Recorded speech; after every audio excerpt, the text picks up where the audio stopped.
हम आपको बता दें दोस्तों कि महाराष्ट्र में विधानसभा चुनाव होने वाले हैं।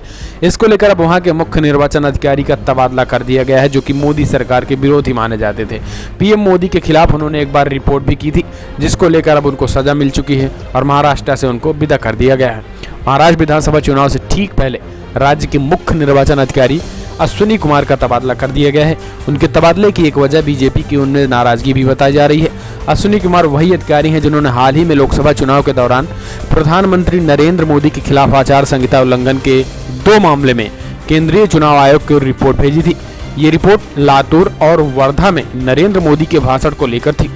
मोदी के इन भाषणों को लेकर केंद्रीय चुनाव आयोग ने कुमार से रिपोर्ट तलब की थी।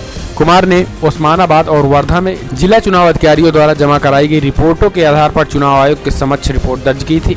हालांकि केंद्रीय चुनाव आयोग ने इस मामले में नरेंद्र मोदी को 2 और 1 के फैसले से क्लीन चिट दे दी थी। इस क्लीन चिट को लेकर ही चुनाव आयुक्त अशोक लवासा ने शिकायत की थी। इस फैसले में उनकी असहमतियों को दर्ज नहीं किया गया था। अश्विनी कुमार की जगह राज्य के नए मुख्य निर्वाचन अधिकारी के रूप में बलदेव हरपाल सिंह को लाया गया है, जो कि मुख्यमंत्री देवेंद्र फडणवीस के काफी नजदीकी हैं, यानी राइट हैंड हम कह सकते हैं आईएएस अधिकारियों में।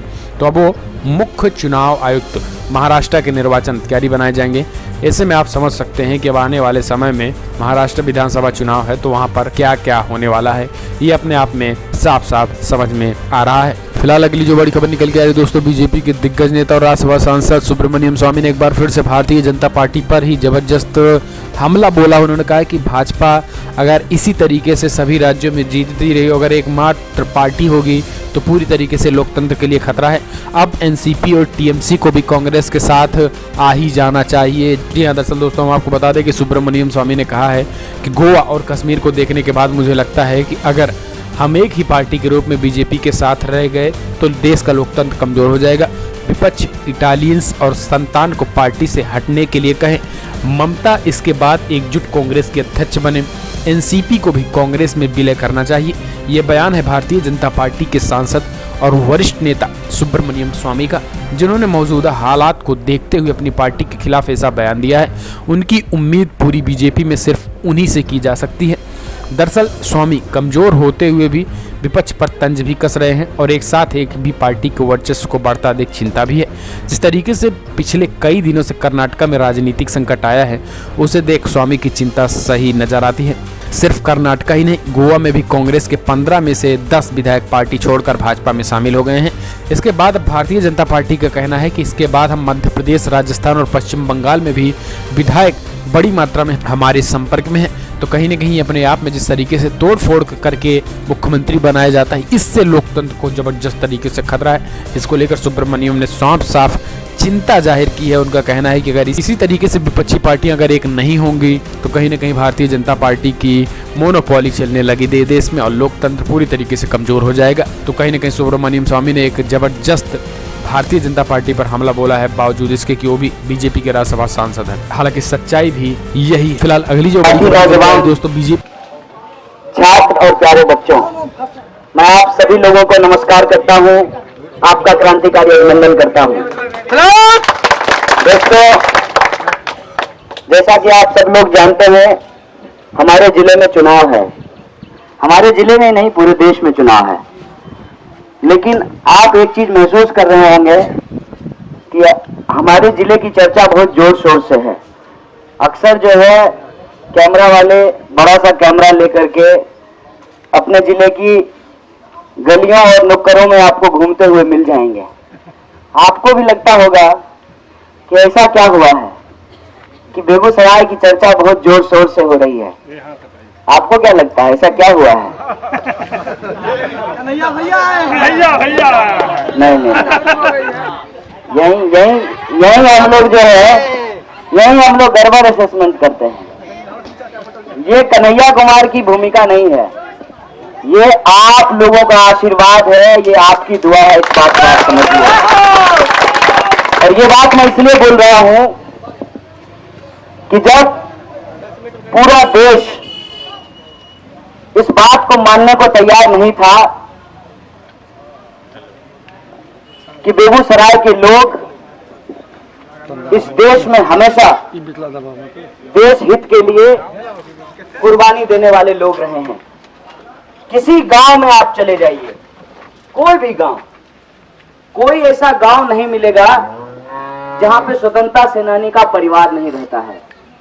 कोई गांव ऐसा नहीं मिलेगा जहां के लोग इस देश की सेवा कर रहे हैं, इस देश के सैनिक के रूप में अपनी सेवा दे रहे हैं। कोई गांव ऐसा नहीं मिलेगा जहां पर विभिन्न तरह के सामाजिक आंदोलन में हिस्सा लेते हुए शहीदों की एक लिस्ट आपको नहीं मिल जाएगी। ज्यादातर गांव आप जाकर के देखेंगे तो गांव के बाहर एक शहीद द्वार बना हुआ है। जब बाहर से लोग आते हैं तो लोग हमसे ये पूछते थे अक्सर कि इतना शहीद तुम्हारे जिले में कैसे हैं। हमने कहा कि ये एक दिन की बात नहीं है। अंग्रेज के जमाने से लेकर जब गोरे अंग्रेज चले गए और सत्ता यहाँ के काले अंग्रेजों के हाथ में आ गई, तब तक बेगूसराय के लोग समाज में न्याय के लिए, बराबरी के लिए अपनी जान देते रहे, अपनी कुर्बानी देते रहे। ये बेगूसराय का इतिहास है। और ये जो आपका इतिहास है, ये जो आपकी परंपरा है, ये जो आपका संस्कार है, ये जो आपकी परवरिश है, आपको सुन करके आश्चर्य नहीं लगता है कि कोई बाहर से आता है और कहता है कि कन्हैया गद्दार है और आप चुपचाप सुन लेते हैं। ये तो वही बात हो गई ना कि कोई आया है, आपके घर पे बैठा है और आपको जो है माँ के वास्ते और बहन के वास्ते गाली दे करके चला गया। कैसे सुनते हैं आप इस बात को? कैसे बर्दाश्त करते हैं आप इस बात को? आपको हम पर भरोसा नहीं हो सकता है, चलिए मान लेते हैं। इस धरती पर तो भरोसा है, यहाँ के हवा पानी पे तो भरोसा है, यहाँ के अनाज और नमक पर तो भरोसा है, यहाँ के संस्कार और यहाँ की परवरिश पे तो भरोसा है। कैसे बर्दाश्त कर लेते हैं आप इस बात को? आप समझिए इस चीज को कि ये साजिश किसी एक व्यक्ति के खिलाफ नहीं रची गई है। किसी एक व्यक्ति के खिलाफ रची गई होती तो क्या है? कौन नहीं चाहता है कि प्रधानमंत्री उसको जाने? इतना तो आप भी मानते हैं कि प्रधानमंत्री को हम सपने में आते होंगे, आते होंगे नहीं आते होंगे? तो हम भी पैर पकड़ करके समझौता कर लेते हैं। तो बेगूसराय का मान बढ़ता कि बेगूसराय की नाक कट जाती है। तो हम बेगूसराय का नाक कटाने के नहीं कटे, बेगूसराय का नाक बचा रहे, बेगूसराय का मान बचा रहे, इसके लिए एक साधारण आदमी, एकदम साधारण, कुछ नहीं है मेरे पास, एक जान है, इसके अलावा कुछ नहीं है। हम प्रधानमंत्री से लड़ रहे हैं जिसके दोस्त अंबानी हैं। चोर है। कैसे सुन लेते हैं आप ये बात? उससे अच्छा तो हम ही समझौता कर लेते, हाथ जोड़ करके माफी मांग लेते उससे। अपराध क्या है? क्या अपराध है? मुंह उठा करके बोल रहा है देशद्रोही है। देशद्रोही है तो चुनाव कैसे लड़ रहे हैं ये बताइए हमको। कैसे चुनाव लड़ रहे हैं? तो प्रोजेक्ट होता ना। देशद्रोही चुनाव लड़ सकता है क्या? नहीं। देश में कानून नहीं है तो कैसे चुनाव लड़ रहे हैं? चुनाव लड़ रहे हैं, आपके बीच में है, वोट मांग रहे हैं। देखिए समय का संजोग, 2 नंबर आदमी को 2 नंबर बैलेट नंबर जना ने कपार पर चढ़ के बैठ जाए बाबू मथा पर चढ़ के बैठ गए। 1 नंबर बैलेट लेकर चुनाव लड़ रहा लिए हैं, देशद्रोही है। हम देशद्रोही हैं तो चुनाव आयोग भी देशद्रोही हो गया।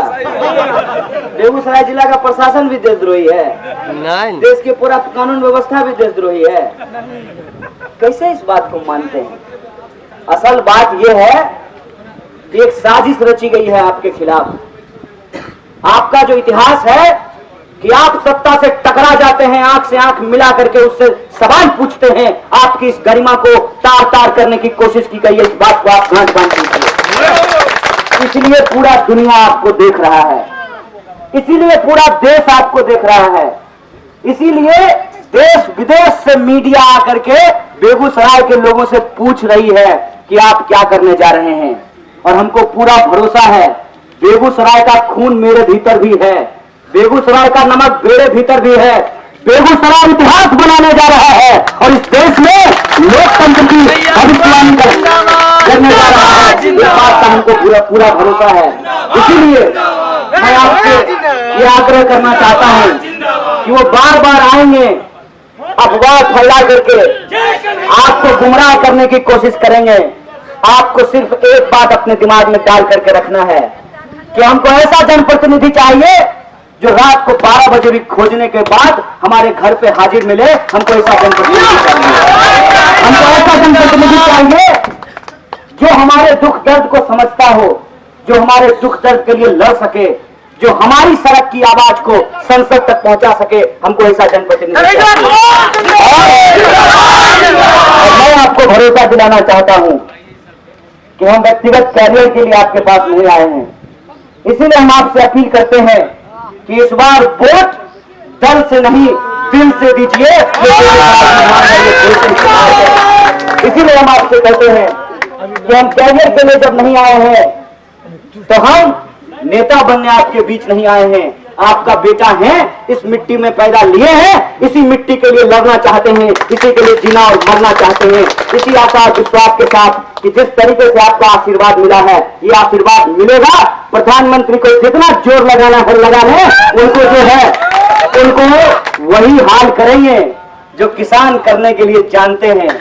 विश्वास बहन काट के ले लिया है, 29 तारीख दमाही कह दिया। बहुत शुक्रिया।